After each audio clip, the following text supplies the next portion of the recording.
kebenaran. Nah, saudara, pagi hari ini kita mau belajar tentang kebenaran. Saat ini yang namanya kebenaran itu seolah-olah sulit untuk kita ketemu. Bahkan sulit didapatkan oleh setiap kita yang hidup pada saat ini. Kita semua bingung, mana sih sebetulnya yang dinamakan kebenaran? Ya, itu yang saya khususkan untuk yang ada di bumi ini, saudara. Di dunia ini rasanya kita mau cari namanya kebenaran itu seringkali kita ini tidak ketemu, saudara. Karena banyak sekali kalau kita lihat ya, yang namanya kebenaran ternyata ujung-ujungnya tidak benar. Dan saudara mesti tahu, bukan berarti yang banyak orang percaya itu adalah merupakan kebenaran. Oleh sebab itu banyak orang yang mengumpulkan orang supaya mereka percaya dengan kebenaran yang mereka sedang perjuangkan. Pagi hari ini kita mau belajar, saudara ya, sungguh-sungguh kita mau belajar.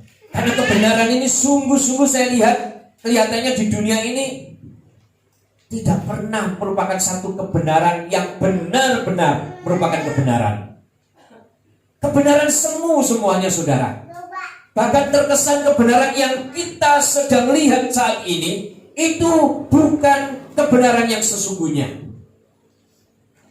Pagi hari ini sungguh kita mau belajar ini, saudara, supaya kita tidak terkecoh dengan apa yang dunia sodorkan di dalam hidup kita. Ini bukan merupakan kebenaran yang sesungguhnya tentang hidup yang ada dan yang kita sedang lihat. Karena sekali lagi kita lihat akhir-akhir ini banyak demo, saudara ya. Demo itu juga sebetulnya mereka ingin menyatakan kebenaran. Ini loh sebetulnya yang benar. Aku mau menyatakan, mau mengajak banyak orang supaya orang-orang yang lain percaya kalau yang kita sedang suarakan ini adalah merupakan kebenaran. Tetapi sesungguhnya saya katakan belum tentu itu merupakan kebenaran. Itu belum tentu merupakan sesuatu yang benar. Jadi sekali lagi saya katakan kebenaran di bumi ini seringkali dipaksakan. Bahkan kadang kalau kita lihat karena ingin memaksa orang lain untuk mengakui kebenarannya, dia ajak orang lain, dia bayar orang lain mungkin untuk supaya mereka bersama-sama menyatakan bahwa ini loh yang benar. Padahal sebenarnya itu bukan merupakan kebenaran. Saudara bisa lihat toh banyak sekali ya. Saya tidak mau nyinggung demo yang mana atau demo yang mana. Kadang orang kalau memaksa ketika tertangkap polisi berbuat anarkis, ditanyai demo apa? Tidak tahu tuh demonya apa. Ya kan seringkali saudara ya, seringkali kita mendengar apa sih kok demonya, tidak ngerti. Bahkan mereka itu cuma tahunya itu cuma ingin demo menyatakan kebenarannya. Tapi kebenaran yang bagaimana ini yang tidak kita ketahui, yang dia tidak ketahui, dan kita semua ini juga menyatakan apa ya betul itu kebenaran. Oleh sebab itu sekali lagi kebenaran di bumi ini ternyata ada kebenaran yang memang dipaksakan. Dan satu lagi ada yang namanya kebenaran yang dibungkus dengan kebohongan. Seolah-olah ini loh yang dinamakan kebenaran. Saya teringat saudara pada tahun 2017 ada seorang mahasiswa di Indonesia yang kuliah di negara Belanda. Mahasiswa ini menyatakan dirinya, memproklamirkan hidupnya. Dia bilang, aku ini orang jenius, aku ini orang yang pintar, mahasiswa yang sangat pintar. Bahkan pemerintah Belanda sampai membiayai aku. Aku bisa menciptakan banyak roket, aku bisa menciptakan banyak pesawat. Sampai suatu saat ketika Habibie datang ke Eropa, disempatkan ini dipertemukan, saudara. Nanti saudara bisa cek di YouTube, namanya Dwi Hartanto kalau nggak salah. Ini mahasiswa ini luar biasa, dikatakan inilah the next Habibie. Ini yang akan melanjutkan Habibie, karena dia adalah orang yang pintar. Diberikan foto-fotonya bagaimana dia menciptakan roket, bagaimana dia menyatakan aku sampai ditawari warga negara Belanda Dia katakan, tidak, aku tidak mau. Karena aku adalah orang Indonesia. Aku harus menjadi orang Indonesia. Dia tidak mau, dia menyatakan, aku punya rasa nasionalis. Sampai-sampai yang namanya Najwa Shihab ya, yang di Metro TV itu, sampai datang ke Belanda, saudara, untuk membawa wawancara ini mahasiswa. Diwawancarai dan semakin ngetop tahun 2017. Saya percaya saudara mesti pernah mungkin yang mendengar. Sampai ngetop tahun 2017. Ternyata yang diomongkan semua itu ternyata bukan merupakan kebenaran, saudara. Ternyata dia membungkus kebohongan dia. Ternyata dia ini bukan orang yang jenius seperti yang dinyatakan dan diproklamirkan, dideklarasikan oleh dirinya. Dibuka habis, dikupas habis. Nah, ini ngeri, saudara. Sampai pada waktu itu sempat viral dan menyatakan bahwa ini adalah kebohongan terbesar sepanjang sejarah pendidikan di Indonesia. Ini, saudara, saya katakan. Jadi sekali lagi, kebohongan yang dibungkus dengan sangat rapi supaya menjadi satu kebenaran. Ternyata ini adalah sesuatu yang memang disodorkan oleh dunia ini, sehingga kita ini menjadi pribadi yang terkecoh.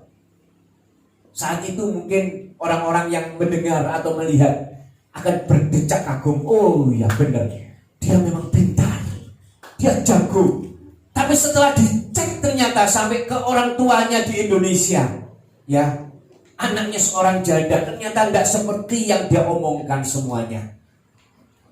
Ini, saudara, saya mau katakan, dunia ini seringkali menyodorkan kebenaran yang semu, kebenaran yang bukan merupakan kebenaran yang benar-benar kebenaran.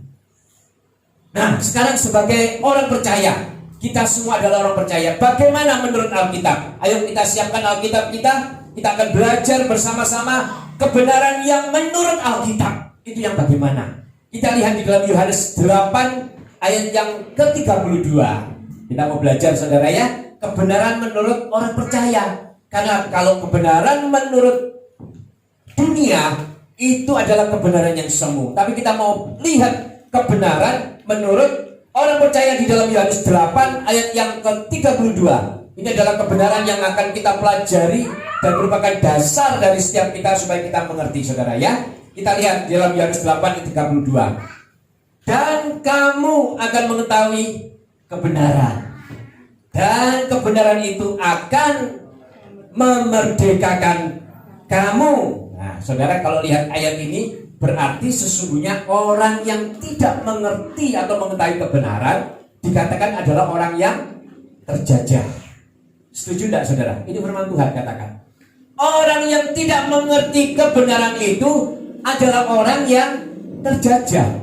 Karena firman Tuhan mengatakan kebenaran itu yang akan memerdekakan kita.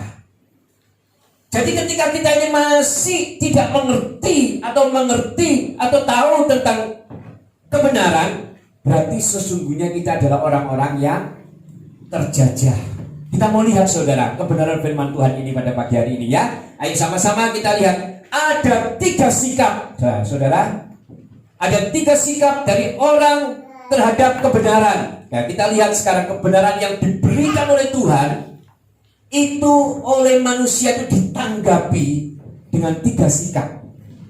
Kita mau kupas sekarang sama-sama pagi hari ini. Yang pertama, kita lihat, ternyata ketika kebenaran itu disodorkan oleh Tuhan, kebenaran ini ternyata oleh manusia akan ditanggapi dengan yang pertama, dia mengatakan tidak mengerti akan arti kebenaran. Ini yang pertama, sikap yang pertama. Tidak mengerti tentang kebenaran. Jadi orang yang tidak mengerti akan kebenaran, wajar kalau melakukan segala sesuatu tidak akan ragu-ragu lagi. Meskipun itu salah, dia akan tetap terabas. Meskipun itu tidak benar, ya, melangkah mereka seolah-olah tenang-tenang saja, walau hidupnya itu sebetulnya tidak hidup di dalam kebenaran. Karena dia menanggapi, dia tidak ngerti sebetulnya kebenaran apa. Dia tidak mengerti. walaupun sudah disodorkan, tidak mengerti, ya. Mereka terus melakukan dosa, mereka tidak mengerti dosa, tidak ngerti sudah. Pokoknya yang penting aku tetap melangkah, ya.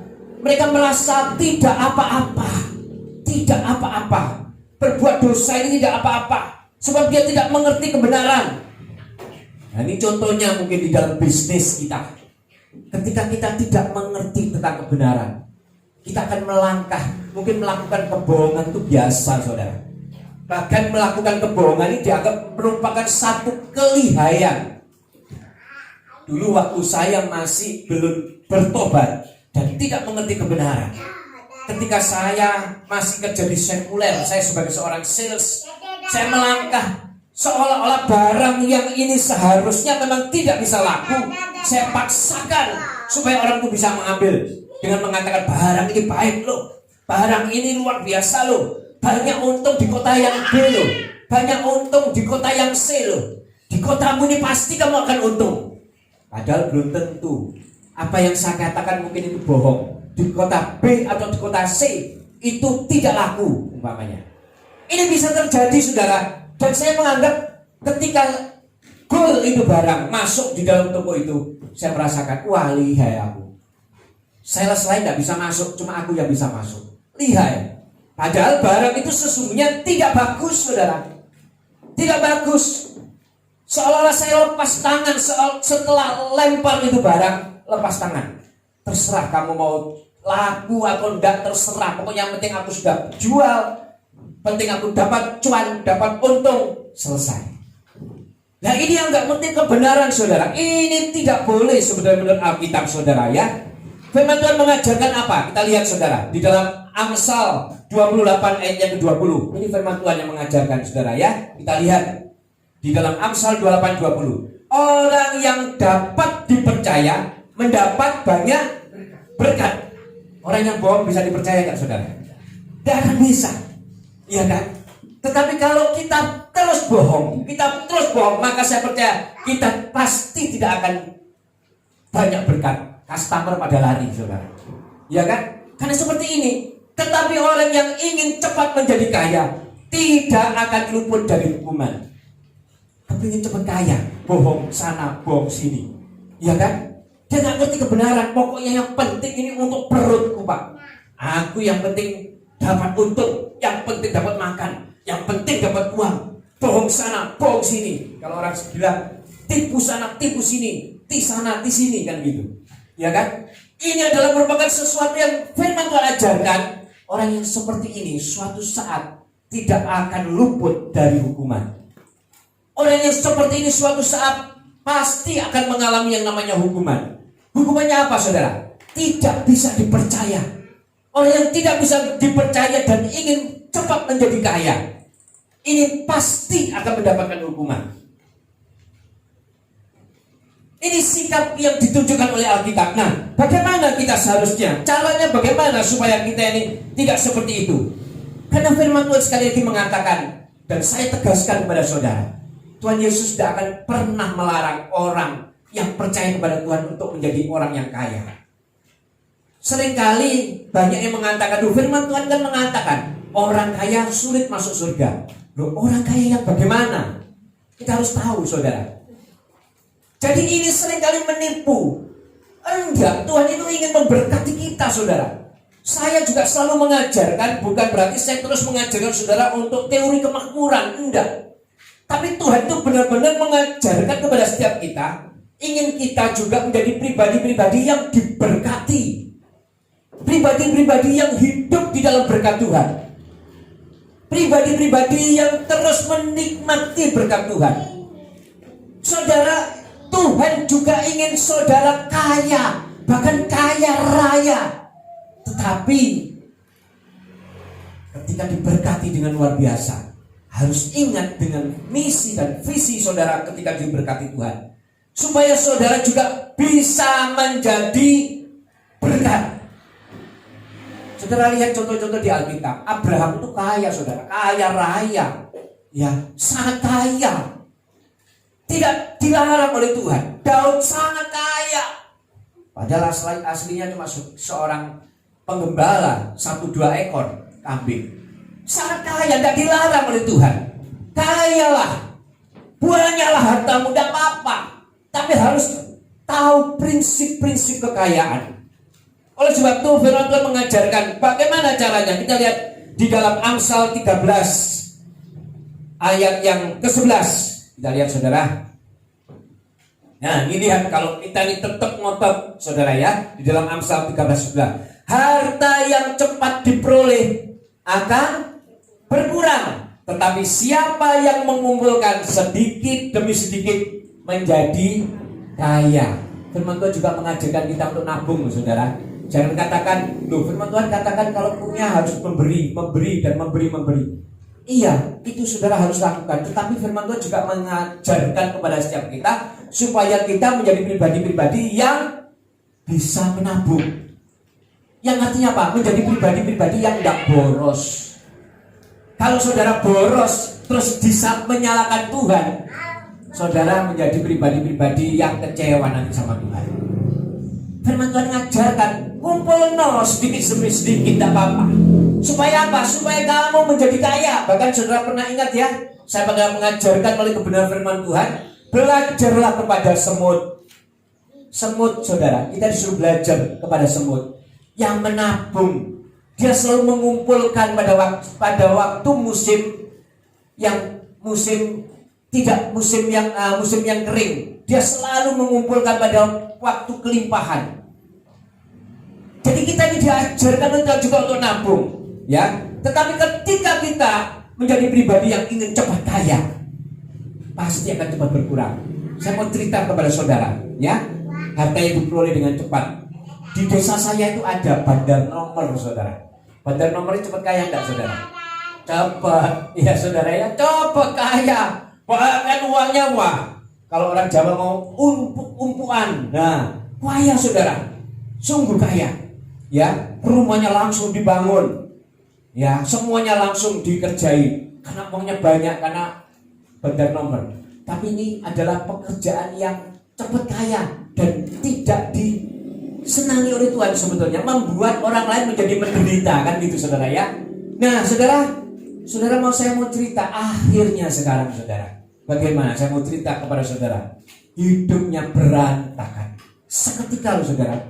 Ketika corona dulu, sebelum corona, ya, ketika dia selesai habis ketangkep polisi, ya kan, dia pulang terus ada corona, hartanya langsung ludes, istrinya minggat.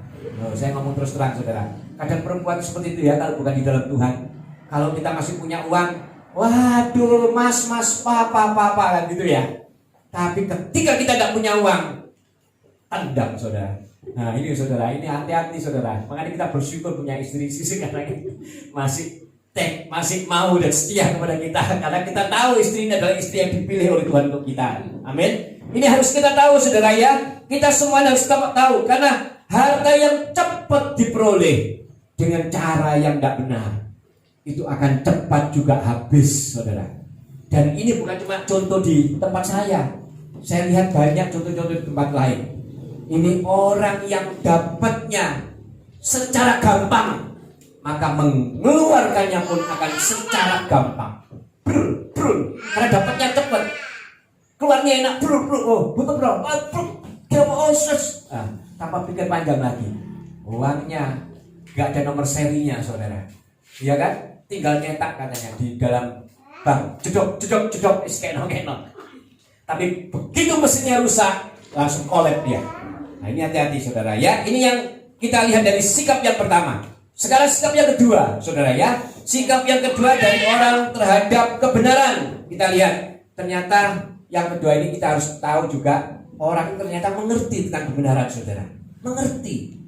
Banyak orang yang mengerti tentang kebenaran. Oh kalau ini dagang ini salah, dia mengerti. Tetapi sikapnya melawan, menerobos. Aku tahu ini salah, tetap aku mau lakukan. Karena apa? Ini menguntungkan buat aku. Tahu kalau bandar nomor itu salah, tetap aku mau bekerja, tetap aku mau. Sudah tahu kebenaran, masih melawan, masih nantang. Nah orang ini yang saya katakan adalah orang bebal. Ini sikap yang kedua, saudara. Orang ini adalah orang yang bebal. Nah, sekarang saudara kita lihat siapa orang yang bebal itu. Kita lihat di dalam Mazmur 14 ayat yang pertama. Saudara ya, kita mau belajar saudara ya. Kita mau belajar, kita mau lebih dalam lagi mengerti tentang ini. Mazmur 14 ayat yang pertama. Untuk pemimpin biduan dari Daud. Orang bebal berkata dalam hatinya, tidak ada Allah. Busuk dan jijik perbuatan mereka. Tidak ada yang berbuat baik. Nah, saudara lihat ciri-ciri ini. Orang yang bebal ini biasanya orang yang tahu Allah itu ada, tapi selalu menyangkal keberadaan Allah. Dia katakan, wah Tuhan tidak ada. Aku melangkah, aku berbuat dosa, aku minum minuman keras, aku bermain-main dengan perempuan umpamanya yang bukan istriku umpamanya. Ini dia tetap bebal, seolah-olah menantang kepada Tuhan. Ya, semua perbuatannya itu tidak ada yang baik, saudara. Sungguh orang bebal ini adalah orang yang sangat-sangat harus kita perhatikan juga, saudara. Ada sikap kita yang diajarkan oleh Tuhan supaya bagaimana menghadapi orang bebal itu. Sikap kita bagaimana? Karena kita tahu orang bebal ini adalah orang yang sangat-sangat menantang. Sudah tahu salah malah dikerjakan. Gak peduli aku, Tuhan gak tolong aku kok. Tahu kalau Tuhan ada, gak peduli, aku tetap berbuat, ya, aku tetap lakukan ini. Dan orang bebal ini biasanya juga orang yang tersiksa hidupnya, saudara. Dia akan tersiksa karena dia melawan terus kepada kebenaran. Dia melawan terus, dia tahu kebenarannya, tapi dia lawan terus. Dan orang yang seperti ini adalah orang yang tersiksa, hidupnya sangat menderita. Dan saya kasih tahu kepada saudara, akhir hidup orang yang terus bebal akan mengalami kebinasaan. Akan mengalami kebinasaan, saudara. Orang yang tahu kebenaran, tetapi tetap dia melawan, menjadi orang yang bebal. Gak mau, gak mau. Aku pokoknya tetap menjalankan ini. Karena Tuhan itu gak pernah tolong aku. Dia tahu ada Tuhan. Dia tahu ada Allah. Dia tahu ada kebenaran. Dia tahu yang benar dan yang salah. Tapi dia tetap melangkah bebal. Dan akhirnya dengan berat hati dan dengan sangat-sangat jelas saya mau katakan, orang yang seperti ini akan binasa. Kita lihat di dalam Amsal 1 ayat 32. Ya saudara, bukan cuma binasa, tapi saya katakan pasti binasa. Orang yang bebal ini adalah orang yang pasti binasa. Kita lihat dalam Amsal 1 ayat 32. Demikian firman Tuhan. Sebab orang yang tak berpengalaman akan dibunuh oleh keengganannya, dan orang bebal akan dibinasakan oleh kelalaiannya. Saudara, saya mau kasih tahu kepada saudara, orang yang bebal ini kebanyakan adalah orang yang keras kepala. Ketika keras kepala ini dia tahu, oh ini ya nggak benar loh ya, ini nggak benar, ini nggak benar, ya. Merokok itu mungkin tidak benar, minum tidak benar, tapi dia tetap melakukan. Apa pedulinya Tuhan? Ini duit-duitku sendiri, ini aku cari-cari sendiri, tetap ngotot. Dan orang yang seperti ini akan dikatakan dibinasakan oleh kelalaiannya, ya kan? Saudara ingat pelawak Sri Mulat yang namanya Polo. Polo itu pernah juga dulu bersaksi di gereja tempat saya waktu itu di Walikubun. Ya, dia menyatakan kalau dia sudah bertobat, tapi ternyata pertobatannya kalau lihat adalah pertobatan yang tidak sungguh-sungguh bertobat. Masih terikat dengan yang namanya mungkin rokok atau apa. Terakhir, saudara lihat, dia binasa oleh kelalaiannya. Untung dia masih cepat-cepat bertobat dan cepat-cepat dia mau mengambil sikap. Tetapi Tuhan sudah pukul dengan luar biasa kalau menurut saya sampai mengalami koma, ya kan? Karena apa? Banyak melakukan rokok di dalam paru-parunya ini sudah tidak benar, saudara. Tidak benar, dan dia kena paru-parunya. Ini adalah orang yang bebal kalau menurut saya, saudara ya.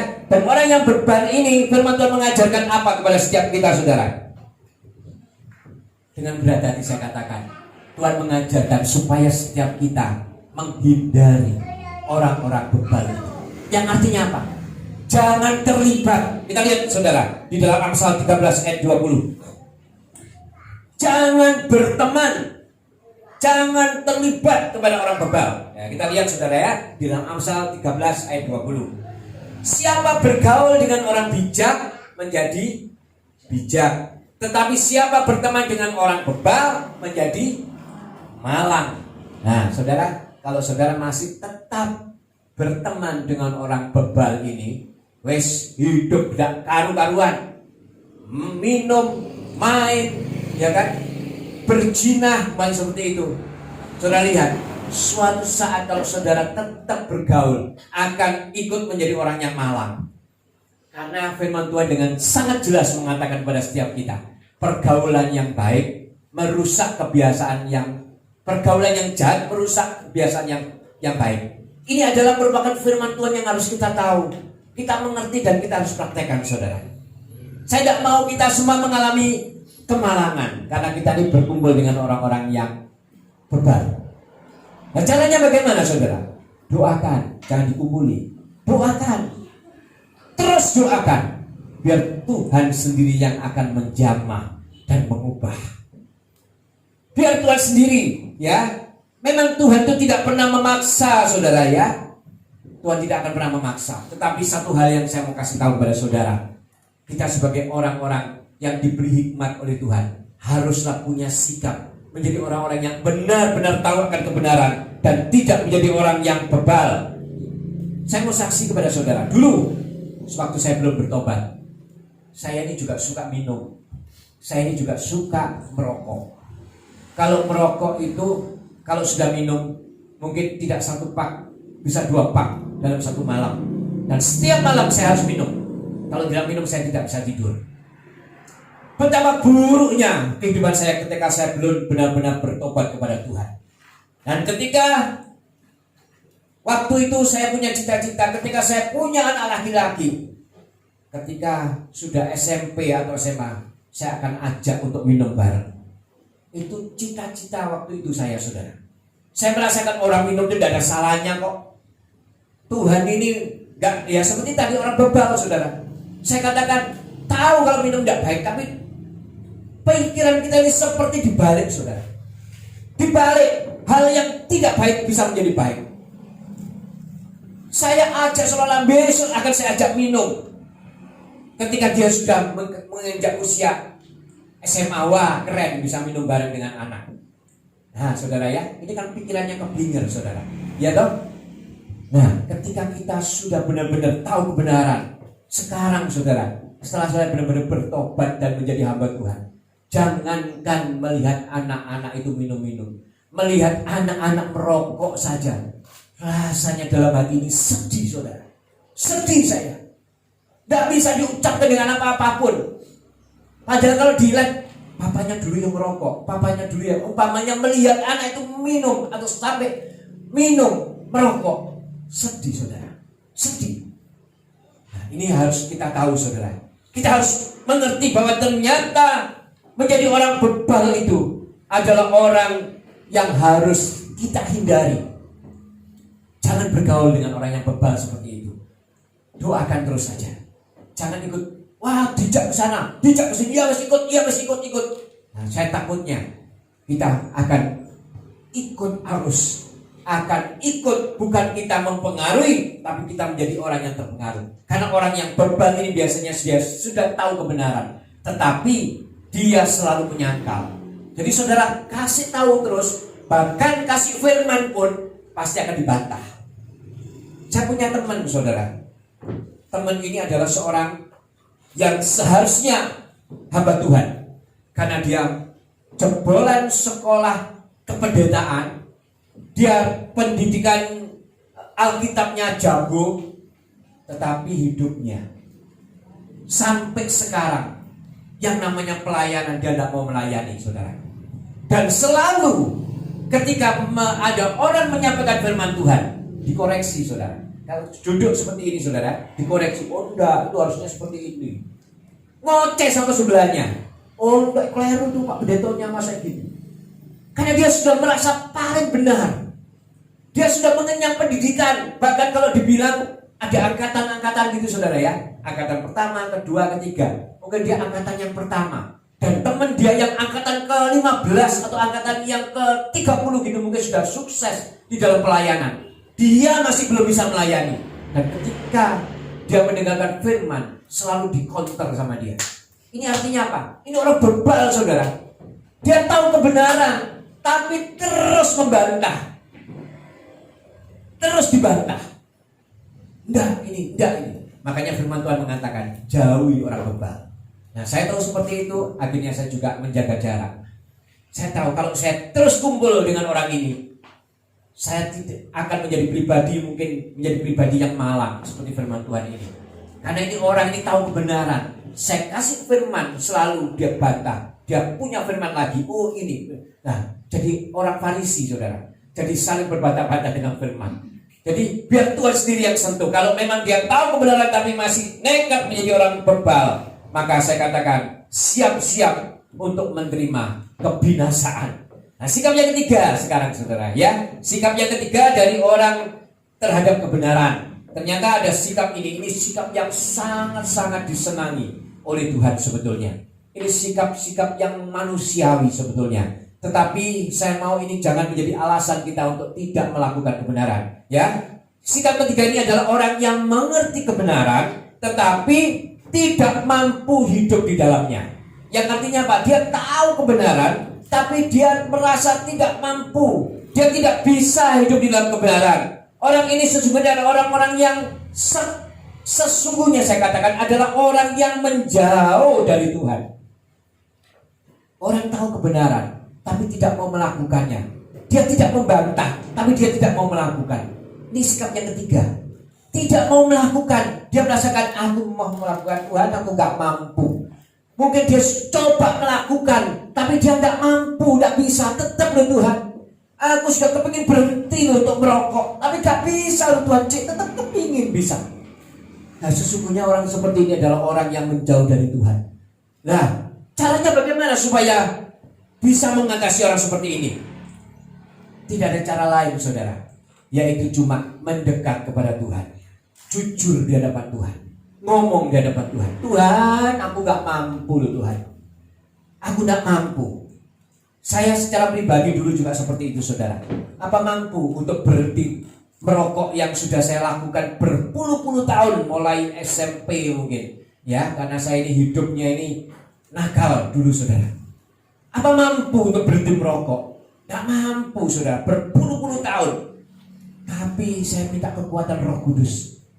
Bahkan terbesit dulu saudara. Apa mampu saya berhenti untuk minum minuman ini Tuhan? Karena setiap malam saya mesti minum. Bahkan kalau Tuhan izinkan saya bisa keluar negeri, pulangnya itu tidak bawa oleh-oleh, tapi bawanya oleh-oleh minuman. Karena pajaknya bebas. Saya mending bawa minuman saudara. Sampai nyolong-nyolong berani minum, bawa 3 botol, 3-4 botol, nyolong-nyolong. Harusnya jatahnya cuma 1 botol, 2 botol, kita ngambil bawanya banyak. Ini kan keblinger saudara. Tetapi saya katakan kepada Tuhan, Tuhan mampukan aku. Mampukan aku. Nah, puji Tuhan, sampai detik ini barang-barang yang saya sudah akui di hadapan Tuhan tidak pernah saya sentuh lagi. Ini adalah sesuatu yang harus kita lakukan sebagai orang percaya ketika kita ini benar-benar jujur di hadapan Tuhan. Jadi ketika kita menjadi orang yang mau minta tolong kepada Tuhan, ketika kita ini tahu kebenaran tetapi kita tidak mampu melakukannya, kita harus mendekat kepada Tuhan. Kita lihat dalam Yakobus 4 ayat 8. Jujur di hadapan Tuhan, ya. Kita ngomong apa adanya kepada Tuhan. Nah, dikatakan di sini mendekatlah kepada Allah dan Allah akan mendekat kepadamu. Tahirkanlah tanganmu, hai kamu orang-orang berdosa, dan sucikanlah hatimu, hai kamu yang mendua hati. Jadi sekali lagi ketika kita sungguh-sungguh mengaku di hadapan Tuhan, bagi Tuhan itu tidak ada kata terlambat. Apapun dosa kita saudara, sejajarnya kita, sebangsat-bangsatnya kita, sebrengsek-brengseknya kita, ketika kita sungguh-sungguh minta kepada Tuhan, Tuhan berikan aku kekuatan untuk aku bisa terlepas dari hal-hal yang mengikat ini. Karena dosa itu sebetulnya adalah sesuatu yang merantai kita, saudara. Ketika kita dirantai, kita tidak bisa keluar, maka banyak beban yang kita alami dari rantai yang dipasang oleh dosa ini. Ini akan merupakan sesuatu yang memberatkan dalam hidup kita. Makanya ketika kita masih tidak mau mengakui di hadapan Tuhan dengan jujur, kita tidak mau mendekat dengan sungguh-sungguh kepada Tuhan, maka ini merupakan satu rantai yang akan membuat kehidupan saudara itu menjadi kehidupan yang tidak bebas. Dan ketika saudara dirantai, makanya seringkali saudara akan melangkah, ini rasanya kok berat. Mau melangkah ini rasanya kok berat. Melangkah ini rasanya kok berat. Karena masih terikat. Minta Tuhan putuskan. Diputuskan semua.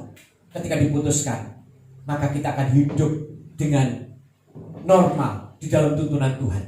Kita hidup di dalam anugerah Tuhan. Oleh sebab itu, sekali lagi saya mau katakan kepada Bapak Ibu yang ada di tempat ini, ya, kepada anak-anak muda juga, supaya kita ini benar-benar menurut dengan apa kata Alkitab. Kebenaran itu adalah kebenaran yang harus kita tahu. Nah, kita lihat sekarang menurut Alkitab kebenaran itu sebagai apa, saudara? Kita lihat dalam Yohanes 14 ayat yang 6. Demikian firman Tuhan. Kata Yesus kepadanya, Akulah jalan dan kebenaran dan hidup. Tidak ada seorang pun yang datang kepada Bapa kalau tidak melalui Aku. Yesuslah kebenaran. Dialah jalan, kebenaran dan hidup. Tidak bisa disangkal lagi dengan teori apapun. Kalau kita tidak datang kepada Tuhan, maka pasti kita tidak akan menerima kebenaran itu. Kita tidak akan berjalan di dalam kebenaran itu. Oleh sebab itu, datanglah, mendekatlah kepada Tuhan. Jadi sekali lagi saya mau ingatkan kepada saudara, orang yang tidak mau datang kepada kebenaran, firman Tuhan tadi dikatakan, hidupnya itu di dalam penjajaran. Kenapa? Karena kebenaran itulah yang memerdekakan kita, memerdekakan seutuhnya atas hidup kita. Mari saudara, undangan Tuhan ini jangan dibuat remeh.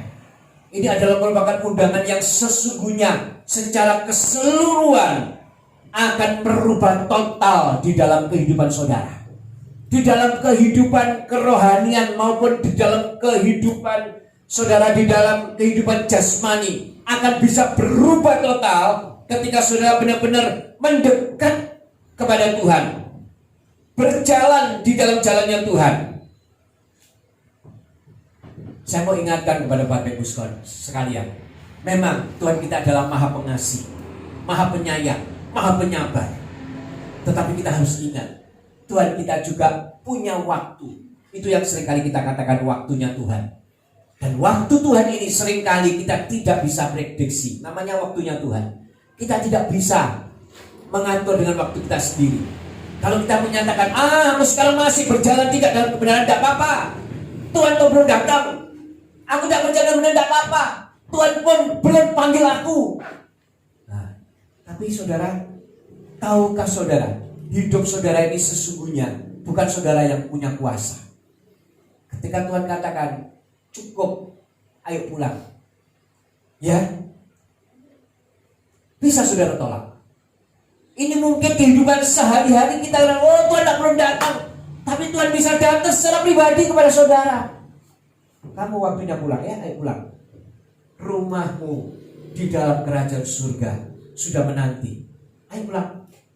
Bagaimana kita bisa tolak? Saya punya teman-teman dulu banyak di saudara, masih muda-muda. Tapi Tuhan katakan, ayo pulang. Ya, tidak bisa tolak. Jadi saudara mengaku, Tuhan masih lama datang, masih lama. Dulu zaman aku kecil ikut sekolah minggu, Tuhan katakan, Tuhanmu datang, Tuhanmu datang. Mana? Tuhan tidak pernah datang tuh. Sampai hari ini tidak pernah. Ingat saudara, Tuhan punya waktu, saudara. Waktunya Tuhan. Dia bisa datang secara pribadi kepada saudara. Oleh sebab itu, mari kita mau berjalan di dalam kebenaran. Amin. Kita mau berjalan di dalam kebenaran. Kita mau benar-benar menjadi orang yang terbebas, bukan menjadi orang yang dijajah. Karena orang yang tidak mengerti kebenaran, orang yang melawan kebenaran, dan orang yang tidak bisa hidup di dalam kebenaran, sebetulnya adalah orang-orang yang terjajah. Orang yang terjajah berarti adalah orang yang dalam penjajahan. Dan saya percaya saudara tidak usah saya ajari lagi kalau orang terjajah itu bagaimana. Karena nenek moyang kita sudah pernah mengalami 350 tahun ada di dalam penjajahan. Oleh sebab itu gak enak hidup di dalam penjajahan. Sekarang kelihatannya enak, seperti bangsa Israel mengatakan ya, ketika dikeluarkan dari penjajahan, oh enak dulu di Mesir, sekarang di sini kok aku seperti ini ya. Nah itu dalam didikan Tuhan saudara. Makanya saya katakan kita harus tetap tahu jalan Tuhan inilah yang terbaik. Dan waktu Tuhan bisa datang tiba-tiba, baik secara pribadi maupun secara bersama-sama. Hanya hamba Tuhan yang sudah meramalkan bahwa kedatangan Tuhan secara kolektif, secara bersama-sama akan segera datang. Dan saya beritakan kepada saudara supaya saudara tahu. Dan ini bukan merupakan hoax, tapi sungguh-sungguh saya katakan. Oleh sebab itu persiapkan kita hidup terus di dalam kebenaran. Mendekatlah kepada kebenaran. Siapa kebenaran itu? Dia adalah Tuhan Yesus sendiri. Ayat yang terakhir saudara, ya supaya saudara berbahagia. Kita lihat ayat yang terakhir. Kita lihat di dalam Yohanes 1 ayat yang pertama. Kebenaran itu sesungguhnya adalah firman Tuhan. Firman Tuhan adalah Tuhan Yesus sendiri. Ini adalah kebenaran yang harus kita percaya sebagai orang yang percaya kepada Tuhan. Ya, Yohanes 1 ayat 1. Pada mulanya adalah firman. Firman itu bersama-sama dengan Allah dan firman itu adalah Allah. Puji nama Tuhan, saya percaya ini adalah merupakan kebenaran yang sudah saya sampaikan kepada saudara. Saya berharap kita semua hidup di dalam kebenaran. Tidak ada satupun yang menjadi pribadi yang tidak mengerti akan kebenaran. Tidak ada satupun menjadi pribadi yang melawan di dalam kebenaran. Tidak ada satupun menjadi pribadi yang tidak bisa atau mampu di dalam kebenaran. Karena kita sudah punya Tuhan. Dan Tuhan itu adalah bernama Tuhan Yesus Kristus. Dialah jalan kebenaran dan hidup. Tidak ada satu orang pun yang sampai kepada Bapa kalau tidak melalui Tuhan Yesus Kristus. Puji nama Tuhan. Firman Tuhan saya tidak perpanjang. Biarlah ini merupakan kekuatan buat saudara untuk terus melangkah di dalam kebenaran. Puji nama Tuhan. Tutup Alkitab saudara. Kita akan datang kepada Tuhan.